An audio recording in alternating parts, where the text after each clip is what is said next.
There's been an accident at the house. Please, miss, please give me the key so I can unlock you. Be sensible, Doreen. This nonsense is getting you nowhere. I demand to be arrested. Now, just what's going on here? This young lady, Doctor. Oh, hello, Mr. Holmes. Ah, good day, Wilkins. She's a Suffragette. We demand that women be given the right to vote. Yes. She and some other suffragettes invaded the home of the Honourable Chauncey Pimpleton and started a demonstration. Pimpleton? Why, he's the Member of Parliament, lives just round the corner. That's him, sir. We were getting them to move on, and this young lady broke loose and chained herself here, sir. But why did you do it, miss? Because we want equal rights for women. That's why. Yes, but I don't see how chaining yourself to iron railings is going to obtain for you. You wouldn't understand. You're a man. She probably wants to wear trousers, too. If I wanted to, I would. Mr. Holmes, can you get her loose? She slipped the key of the handcuffs down her... We're waiting for a hacksaw now, sir. That's right, a hacksaw. Hack me to pieces while you're at it. I'm only a woman. I believe I can help you. I don't want any help. She wants to vote. Now go on home and cook your old man his supper. Now arrest me. I insist upon it. I'll leave her in your hands, if I may, Mr. Holmes. Coward! You'd arrest me if I was a man. Mr. Holmes, may we impose upon you? I somehow have the impression you already have. Won't you come up?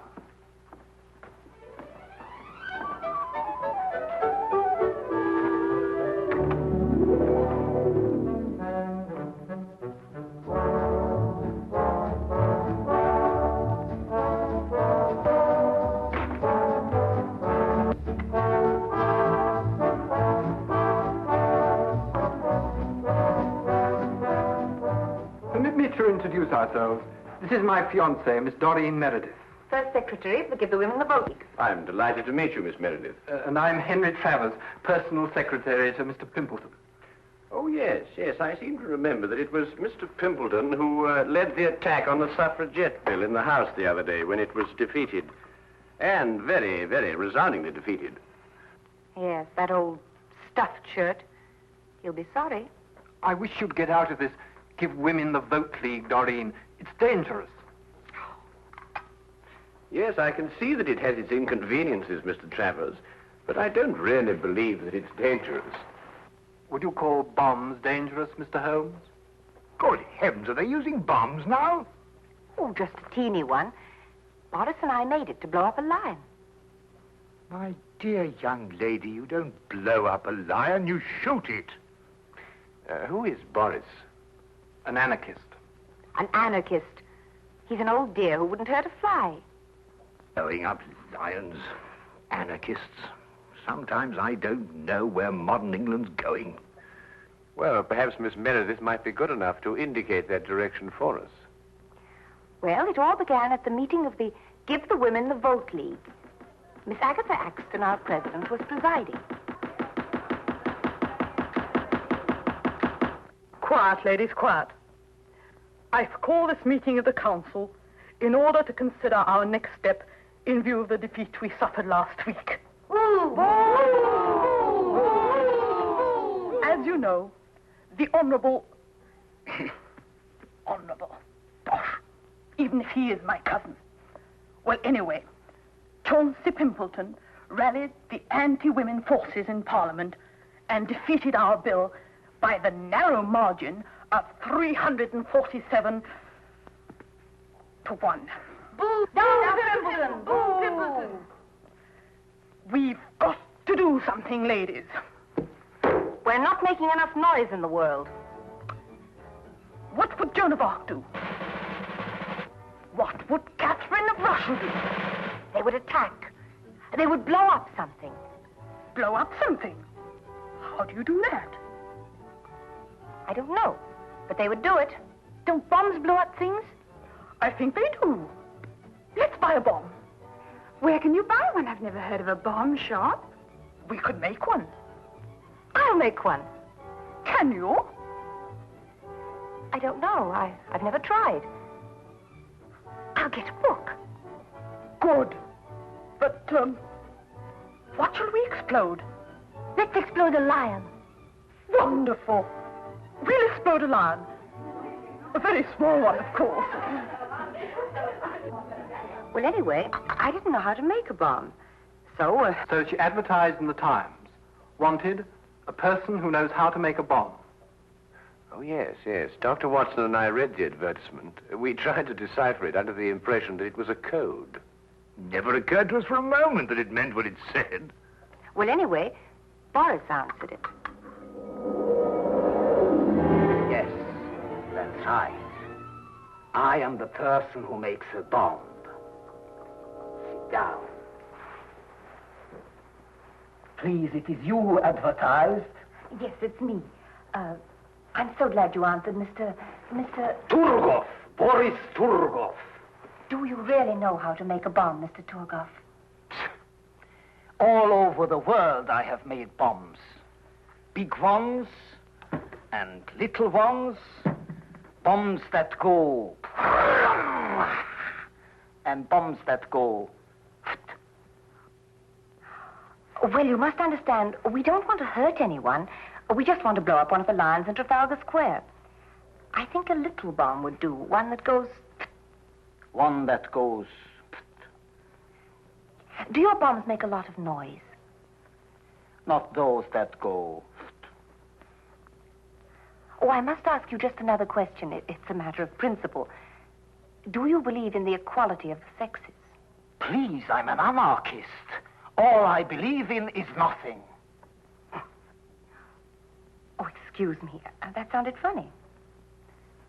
Have you the ingredients for the bomb, please?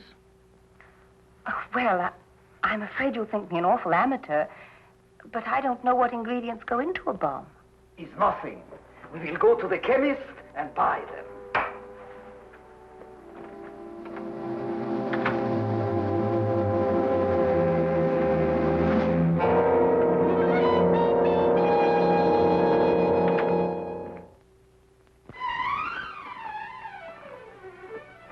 There you are, sir. Everything you ordered. Glycerol, toluene, nitrate, and sulfuric acid. Oh, yes, and gunpowder. Yes, ma'am. Be careful, though. You could make a bomb with what you have here. Good day. Good day.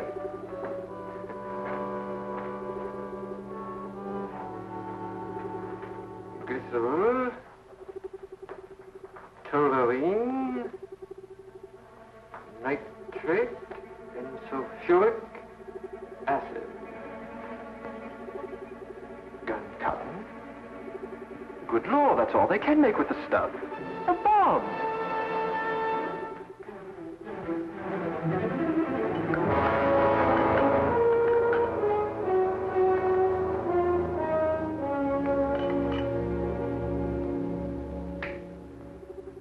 It's clever, no?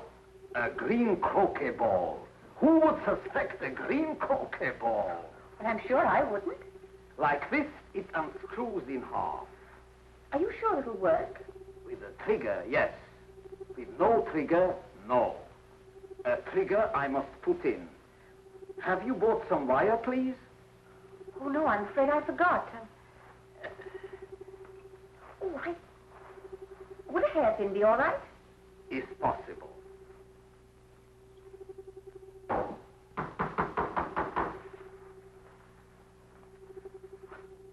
Darling?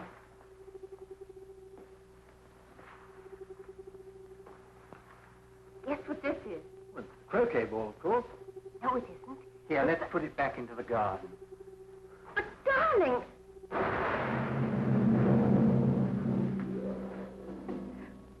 Well, fortunately, Boris made the wrong formula. It was only a small explosion. And so you made another bomb out of a croquet ball. Oh, yes, we went to work on it right away. Where is it? Here. Doreen! Good Lord, get it away from her, Holmes. Well, it won't go off unless it's hit very hard. Might I see it, Miss Meredith?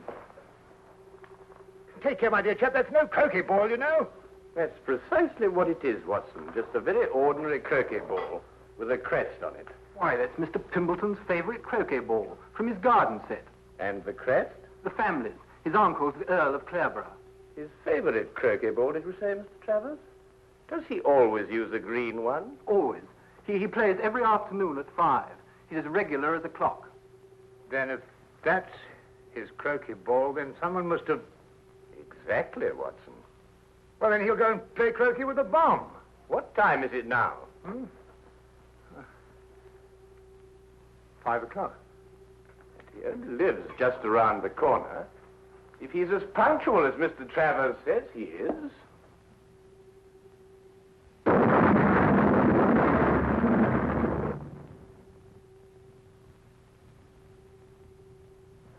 He is.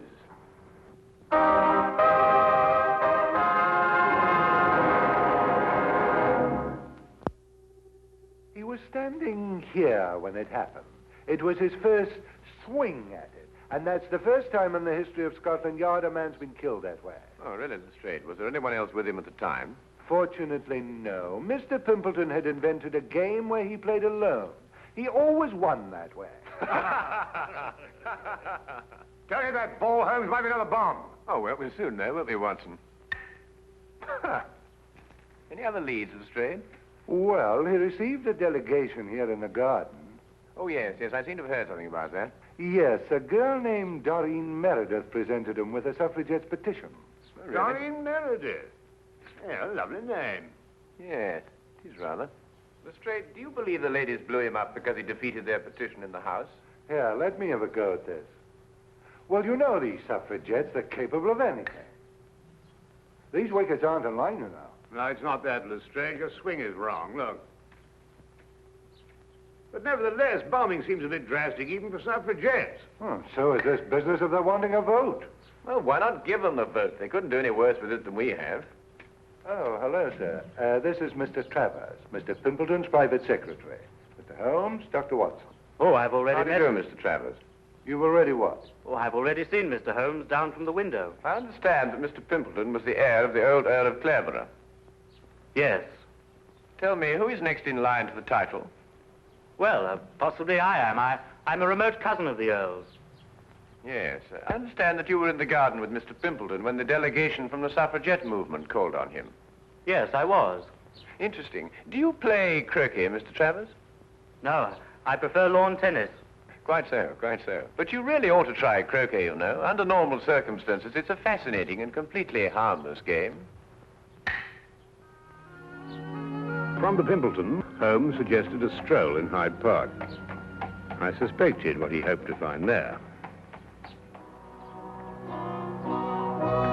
Here in Hyde Park, where vast multitudes of people can gather to hear us, under the banner of free speech, I call on the women of England to demand equal rights with men. We cook, we sew, we scrub. Why shouldn't we vote? Throughout the ages, women have been the pawns of men. Men of England, hold your ground.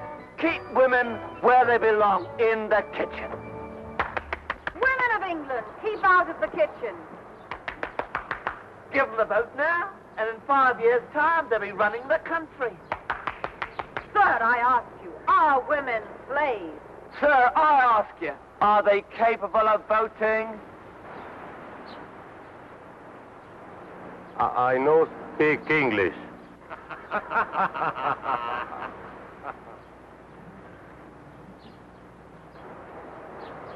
Haven't you got anything better to do? You... Here now, don't you talk to me like that. No rioting, please, or I'll have to ask you to move along. I was moving along anyway. I'm very particular whom I speak next to. Huh? Free speech. You say something men don't like, they tell you to move on. Well, of course, Miss Meredith, like all prophets, you're ahead of your times. And without honor in your own country. Oh, Miss Meredith, we'd like to ask you a few questions about Boris Turgoff. Oh, poor Boris. He'll never forgive me for getting him in this fix. He's so gentle, really.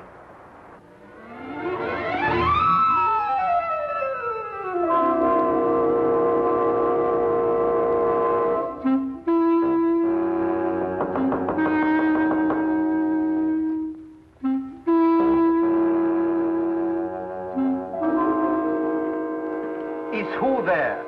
Sherlock Holmes. You want what? I'd like to have a word with you, Mr. Turgoff.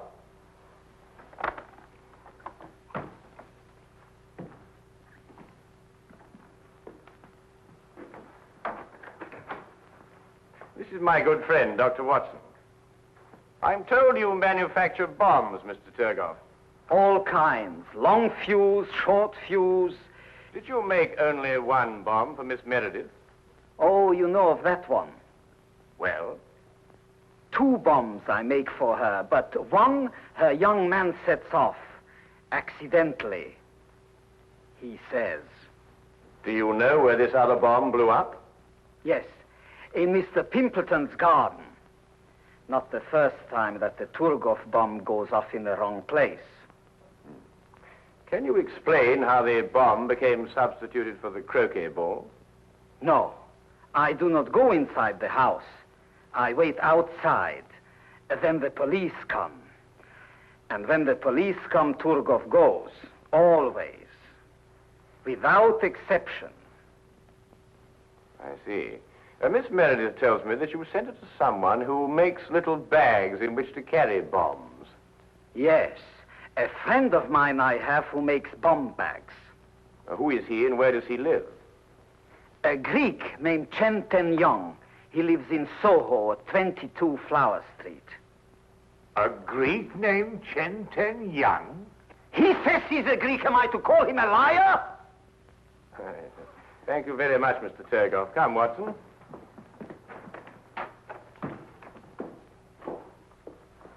Mr. Turgoff, I wouldn't manufacture any more bombs if I were you. Scotland Yard's looking for you.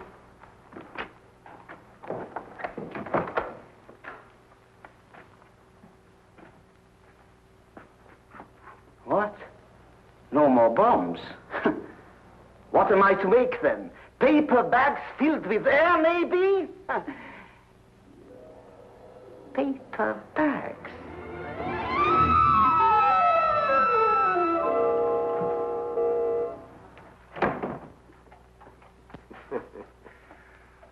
Now where, Holmes? Well, now a visit to Mr. Chen Ten Young, and then a bit of research at the College of Heralds. College of Heralds? You mean where they keep all the records of the title family? Precisely. This case started with the theory that women would get the vote, and I believe that one day they will. Oh, nonsense. And the solution of the crime lies in the theory. You mean some hidden factor we may have overlooked? Some subtle factor, Watson. Like a bomb?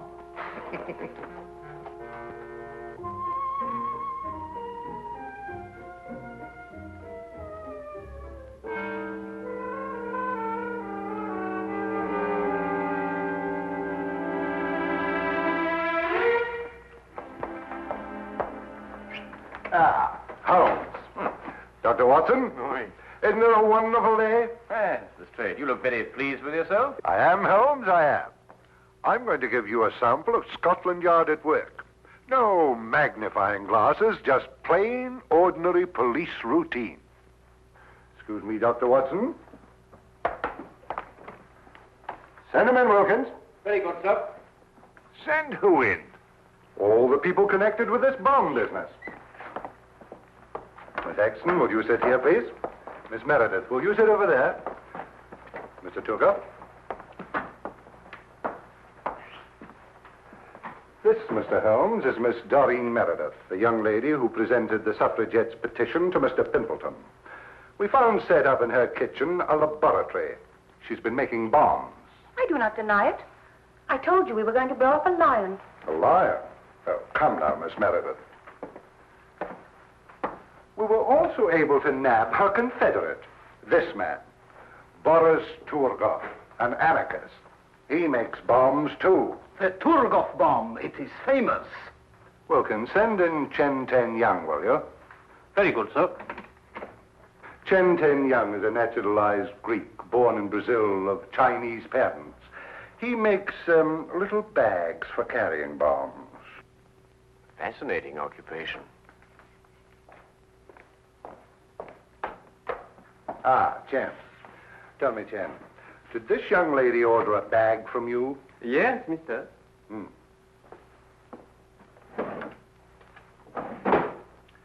Did you make this bag?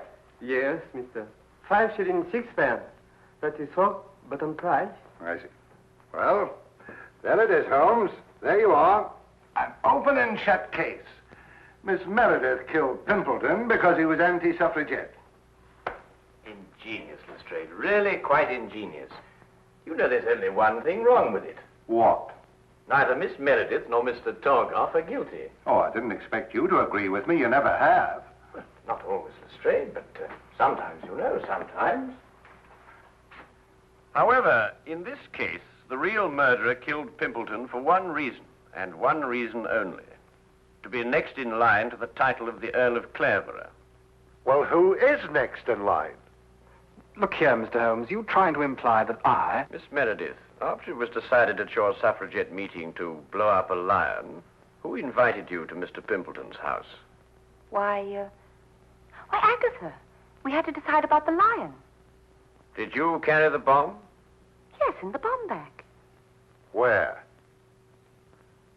Wait a minute. This gentleman had access to it, too. Together with this lady. What does that mean? It's an intriguing title, Clareborough. First created in 1417, it has an unusual clause in its charter. Once, and only once, may the title pass to a female, if the female be next in line. That would automatically make her a countess. So far, that hasn't happened in the history of the title, until now. Well, I'm the next male member of the family. Except for Agatha, she's older than I am. I refuse to sit here and... Watson! Thank you. You'll notice, Lestrade, that this bag is identical to Miss Meredith's. Chen, who ordered this second bag from you? This woman, mister. Chen, why didn't you tell me this? You know ask me, mister. This man, he asked me. And you see, the switch was simple and premeditated, of course. Why, Miss Axton, how could you? Preposterous!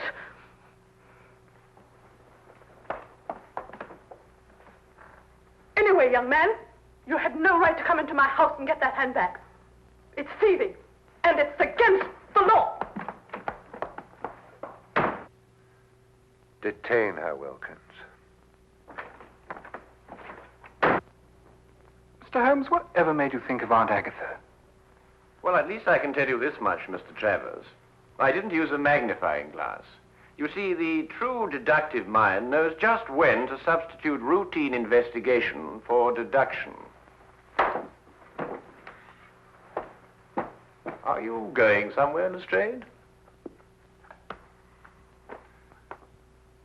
I have crossed the room, Mr. Holmes.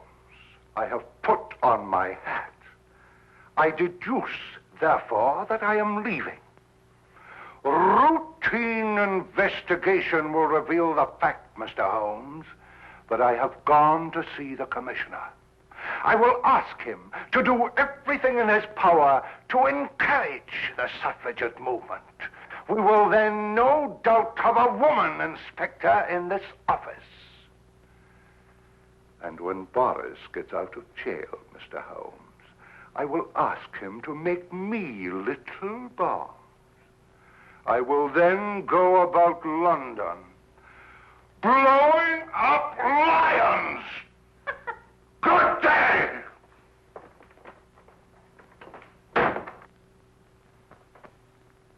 You know, Holmes, I've been worried about his complexion lately. I think Lestrade needs a rest. Yes, Watson, yes, I'm inclined to agree.